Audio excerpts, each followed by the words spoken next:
Hello friends, welcome to this channel stock market info. तो चलिए friends, जैसे कि आप स्क्रीन पर देख रहे हो कि हम किस टॉपिक पर बात करेंगे। यस फ्रेंड्स, एआई को लेकर।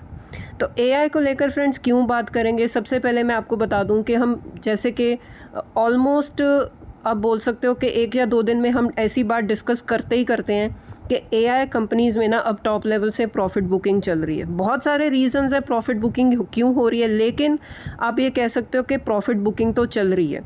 मतलब फंड्स एआई कंपनीज़ में से निकल रहे हैं, आउटफ्लो चल रहा है। तो ये सारी चीज़ें फ्रेंड्स हम डिस्कस क्यों करते हैं, क्योंकि ग्लोबल लेवल के मार्केट को डिस्कस करना इंपॉर्टेंट होता है, क्योंकि हम ग्लोबली कनेक्टेड हैं। तो सबसे पहले फ्रेंड्स मैं आपको कंपनीज ही दिखाती हूँ कि जो एआई में काम कर रही हैं उनमें गिरावट कितनी बनी हुई है। सबसे पहले अमेरिका की कंपनीज़ को पढ़ते हैं। माइक्रोन टेक्नोलॉजी आप देख लो, 21% से ज़्यादा की गिरावट है। एनवीडिया में आप देख सकते हो 5% से ज़्यादा की गिरावट है। अल्फ़ाबेट में 6% से ज़्यादा की गिरावट है। उसके बाद एएमडी में 5% से ज़्यादा की गिरावट है। ब्रॉडकॉम में 1% से ज़्यादा की गिरावट है। मेटा में आप देख सकते हो 9% से ज़्यादा की गिरावट है। अब चलते हैं फ्रेंड्स साउथ कोरिया तो बहुत ही ज़्यादा फेमस हो गया था एआई को लेकर, चिप मेकिंग को लेकर, सेमीकंडक्टर को लेकर। तो साउथ कोरिया की मार्केट बहुत ही ज़्यादा वॉलीटाइल रही है। टॉप लेवल जब टच किया इन्होंने 9000, उसके बाद तो कंपनी ने उसके बाद हाई लगाया ही नहीं है। तब से लेकर अब तक करेक्शन ही चल रही है। अगर आप साउथ कोरिया का मार्केट देखो तो 28% से ज़्यादा की गिरावट है। ये इंडेक्स लेवल है फ्रेंड्स, इंडेक्स लेवल पर 28% से ज़्यादा की गिरावट आप देख रहे हो। क्योंकि जो साउथ कोरिया का मार्केट है इसमें सिर्फ 2 ही कंपनीज़ ऐसी हैं, ठीक है, जो इंडेक्स को ऊपर लेकर जा रही थी। तो वो अगर उनमें गिरावट आएगी तो इंडेक्स में भी आएगी। तो सबसे पहले फ्रेंड साउथ कोरिया की सैमसंग इलेक्ट्रॉनिक्स, इसमें आप देख सकते हो 31% से ज़्यादा की गिरावट है। मतलब कोई छोटी मोटी गिरावट नहीं चल रही है। एसके हाइनिक्स, अब ये एडीआर है, ये अमेरिका में भी लिस्ट हुआ था। इसमें जब से ये लिस्टिंग हुई है 11% से ज़्यादा की गिरावट दिखा चुका है। अगर आप शेयर देखोगे उससे भी ज़्यादा गिरावट आपको दिखेगी। अब फ्रेंड्स ताइवान चलते हैं।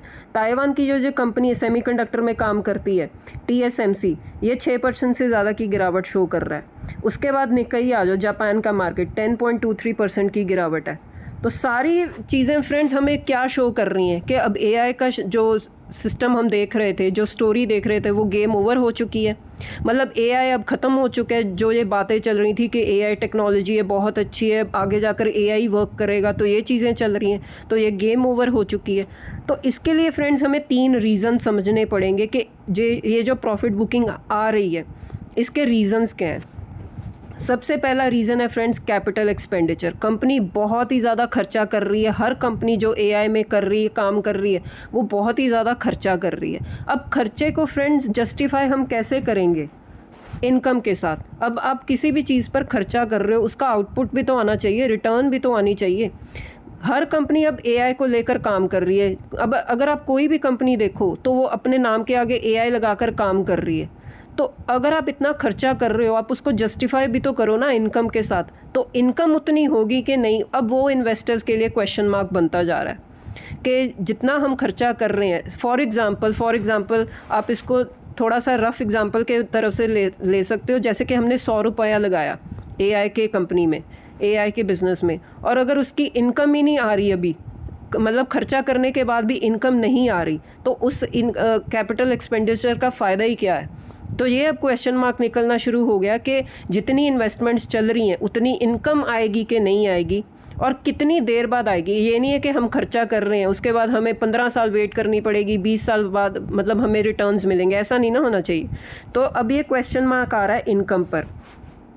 उसके बाद फ्रेंड्स जो रीजंस निकल कर आ रहे हैं, जो पैनिक क्रिएट कर रहे हैं कि कंपनीज जो है बोरोइंग्स भी कर रही हैं, लोन्स ले रही हैं मार्केट से, या आप बोल सकते हो फंड रेजिंग कर रही हैं। तो ये चीज़ें क्या कर रही हैं, मतलब एआई में वो अपना पैसा भी डाल रही हैं, मतलब बोरोइंग्स करके भी, फंड रेज करके भी पैसा डाल रहे हैं। तो ये भी बड़ा फ्रेंड्स रिस्की बात हो जाती है। तो किसी भी कंपनी की जब हम बैलेंस शीट क्यों स्टडी करते हैं, उसमें हम बोरोइंग्स देखते हैं कि बोरोइंग्स कितनी है कंपनी की। अगर बोरोइंग्स लगातार इंक्रीज़ हो रही हैं लेकिन प्रॉफिट उतना नहीं आ रहा, तो कंपनी वो रिस्की बन जाती है। ऐसा ही इन्वेस्टर्स को लगता है कि आप बोरोइंग्स भी कर रहे हो, आप खुद के कैपिटल भी इन्वेस्ट कर रहे हो, उसके बाद फंड रेजिंग भी कर रहे हो, तो उसके बाद आने वाले जो रिजल्ट्स उतने होंगे कि नहीं होंगे। एआई की अडॉप्शन एडॉप्शन उस रेट पर, उस पेस पर होगी कि नहीं होगी, लोग उसको अडॉप्ट करेंगे कि नहीं करेंगे, ये अब सबसे बड़ी चीज़ें बन चुकी हैं एआई को लेकर। तभी ये हम देख रहे हैं कि प्रॉफिट बुकिंग चल रही है। अगला रीज़न है फ्रेंड्स वैल्यूएशन। अगर आप स्टॉक मार्केट में आए हो फ्रेंड्स, ये वर्ड आप बार बार सुनते होगे कि स्टॉक की वैल्यूएशन क्या है, शेयर की वैल्यूएशन क्या होती है। वैल्यूएशन स्टडी करनी बहुत ही ज़्यादा इंपॉर्टेंट होती है। अगर कोई शेयर है, उसकी फेयर वैल्यू है 100 रुपया, अगर आपको मार्केट में वो चीज़ 1000 रुपये पे मिल रही है, तो अगर आप 1000 रुपये पे ले रहे हो तो आप लॉस में ही जाओगे, क्योंकि अल्टीमेटली वो अपनी फेयर वैल्यू पे 100 रुपये पे तो आएगी ही आएगी, लेकिन आपने महंगी खरीद ली।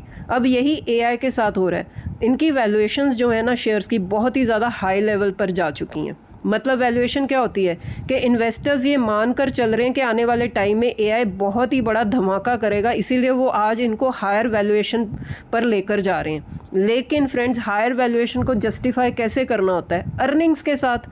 अगर कोई भी कंपनी जिसकी वैल्यूएशन इतनी ज़्यादा हाई है तो उसकी अर्निंग्स भी उतनी आनी चाहिए।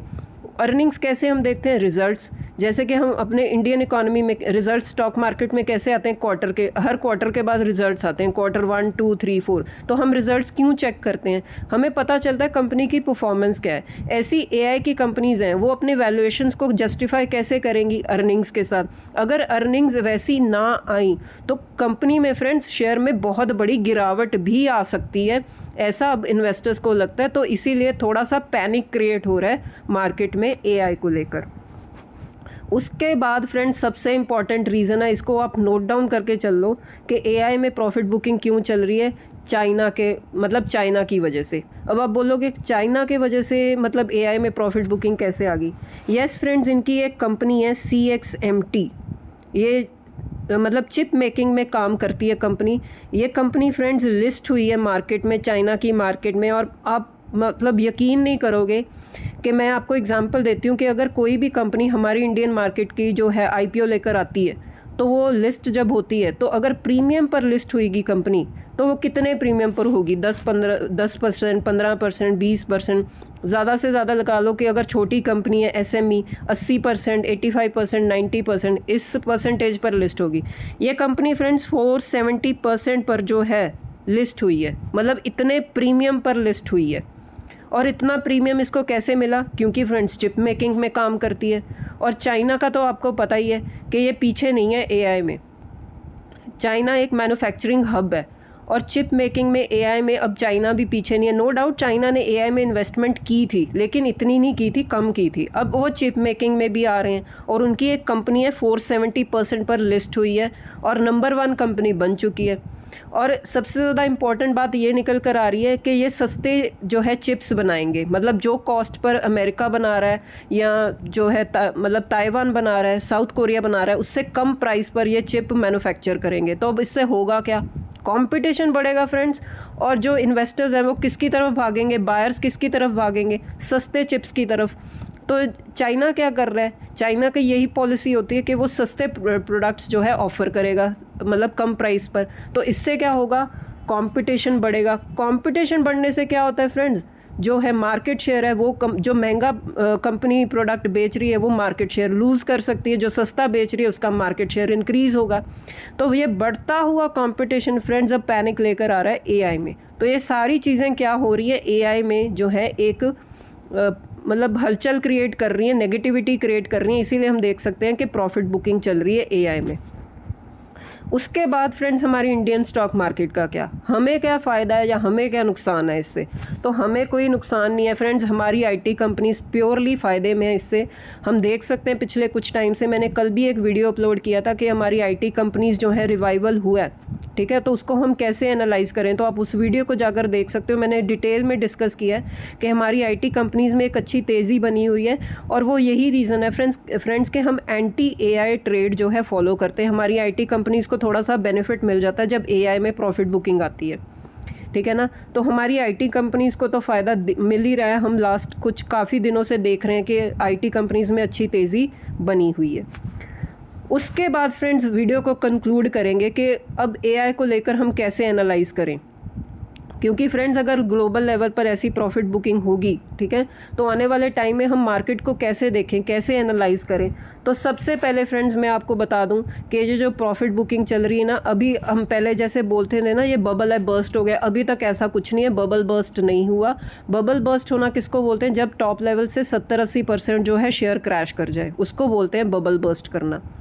लेकिन फ्रेंड्स होता क्या है, आपकी नॉलेज के लिए आपको बता दूं कि जब भी किसी भी शेयर में, इंडेक्स में ऐसी प्रॉफिट बुकिंग होती है ना, टॉप लेवल से 20% 30% प्रॉफिट बुकिंग होती है, तो इसका मतलब ये होता है कि अब इन्वेस्टर्स ना वेट एंड वॉच मोड में आ चुके हैं। मतलब अब जो भी कंपनी आने वाले टाइम में, उन्होंने इन्वेस्टमेंट तो कर दी एआई में, अब जो भी कंपनी आने वाले टाइम में अच्छे रिजल्ट्स दिखाएगी ना, उसमें इन्वेस्टर्स टिके रहेंगे, बाकी कंपनीज़ में इन्वेस्टर्स एग्जिट कर जाएंगे। इसका मतलब होता है वेट एंड वॉच। मतलब एआई में भर भर के इन्वेस्टमेंट्स तो कर दी कंपनीज़ ने, अब उनके रिजल्ट्स आने बाकी हैं।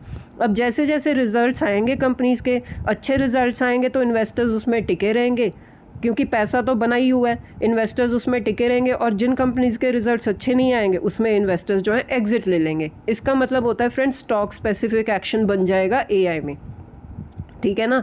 तो एआई अब क्या बन चुका है? स्टॉक स्पेसिफिक टेरिटरी में आ चुका है, जिसमें जो कंपनीज अच्छा करेंगी उनमें इन्वेस्टर्स टिकेंगे, जो अच्छा नहीं करेंगी उसमें इन्वेस्टर्स जो है एग्जिट ले लेंगे। तो ये फ्रेंड्स एनालिसिस होता है किसी भी स्टॉक का जो इतना तेज़ भागा और क्रैश हो जाए, मतलब टॉप लेवल से प्रॉफिट बुकिंग हो।